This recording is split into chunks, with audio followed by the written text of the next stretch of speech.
Welcome back everyone. नमस्ते सभी को। आज घटस्थ योगा श्रृंखला महर्षि घिरंड में हम मुद्रा के 7वें प्रकार वज्रोणी मुद्रा के बारे में जानने के प्रयास को प्रारंभ करेंगे। सामान्य रूप से पुरुषों को स्वप्न दोष होता है, जो शारीरिक तो नहीं है पर एक मानसिक रोग है।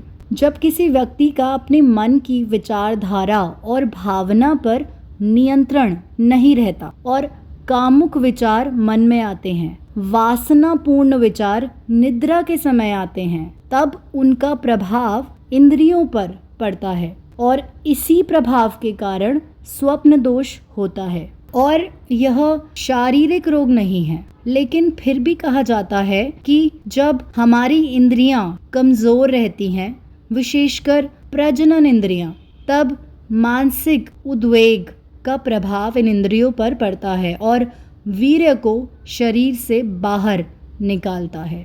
इससे लोग बहुत घबरा जाते हैं कि मेरे शरीर से शक्ति निकल गई, ऊर्जा निकल गई। लेकिन अगर हम वैज्ञानिक दृष्टिकोण से देखेंगे तो इसमें कोई दोष नहीं है, शारीरिक दृष्टि से भी इसमें कोई दोष नहीं है।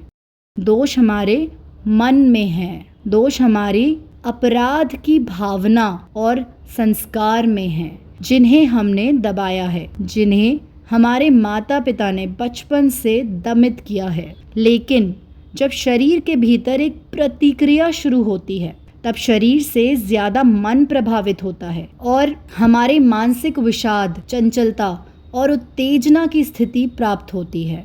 व्यक्ति की भूख प्यास मिट जाती है और इसके नियंत्रण के लिए वज्रोणी मुद्रा का अभ्यास किया जाता है। कहा जाता है कि अन्य योगाभ्यासों में यह सबसे बड़ा अभ्यास है। अयम योगे योग श्रेष्ठो, अर्थात यह अत्यधिक लाभदायक है, योगियों को सिद्धि प्रदान करता है। वज्रोणी मुद्रा सावधानी एवं प्रयत्न पूर्वक किए गए अभ्यास से बिंदु सिद्धि भी प्राप्त होती है और जिस व्यक्ति को बिंदु पर नियंत्रण प्राप्त होता है, उसके लिए पृथ्वी पर कुछ भी असंभव नहीं रह जाता। योगियों ने इसके पीछे एक और विचारधारा को जोड़ दिया है कि इंद्रियों को मजबूत करने और शक्तिशाली बनाने के अतिरिक्त जब शरीर में वीर्य की रक्षा होती है, तब शुक्राणु में छिपी जीवन शक्ति की भी रक्षा होती है और यह जीवन शक्ति सूक्ष्म शरीर में चक्रों को प्रभावित करती है। इसीलिए यहाँ कहा गया है कि बिंदु सिद्धि से मनुष्य पृथ्वी तत्व पर विजय प्राप्त कर सकता है। इसका सिद्धांत बहुत सरल है। मूलाधार चक्र प्रजनन का केंद्र है, पृथ्वी तत्व का केंद्र है।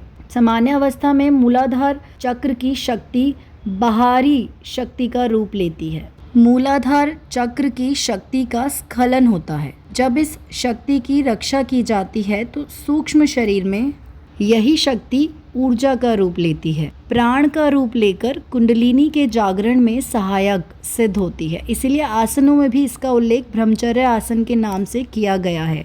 यहाँ तक सुनने के लिए धन्यवाद। अब कल जारी रखेंगे।